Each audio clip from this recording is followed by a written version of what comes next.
अगोदरपासून महाराष्ट्रात एक आगळं वेगळं राजकारण, सामाजिक तेढ, समाजामध्ये वाद हे प्रकार चालले. लोकसभेच्या निवडणुकीनंतर आणखी जास्त झाले. विधानसभेच्या निवडणुकीमध्ये आमच्या सरकारने पुढाकार घेतल्यानंतर कुठंतरी ते सामाजिक तेढ निर्माण झालेले कमी झाले. विधानसभेची निवडणूक झाल्यानंतर पुन्हा ते सगळं उफाळून आलं. आज आपण परिस्थिती पाहताय. आज मला एकट्यालाच या ठिकाणी कसे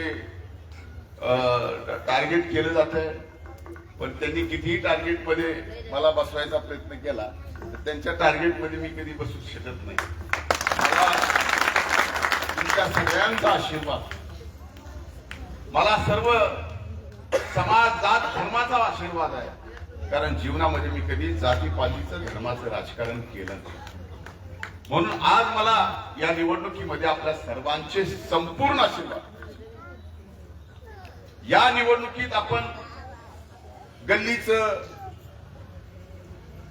आपल्या वार्डाचं, आपलं ह्याचं जमतंय का त्याचं जमतंय हे बघून जर मतदान करत असाल तर मात्र आपल्या सर्वांचाच घात होईल एवढं लक्षात ठेवा. आज उभ्या महाराष्ट्रात सगळ्यांना फक्त एकच माणूस सलतोय. का सलतोय माहित नाही, ज्याचं नाव आहे धनंजय मुंडे. मी तर आपले उपकार मानेन की विधानसभेच्या निवडणुकीत एक परळीने इतिहास घडवला. ऐतिहासिक मतानं या ठिकाणी मला आपण 1,42,000 मताधिक्य देऊन विजयी केले. आता हे 1,42,000चं मताधिक्य एका ठराविक समाजाचं नव्हतं, सर्व जाती धर्मातलं होतं.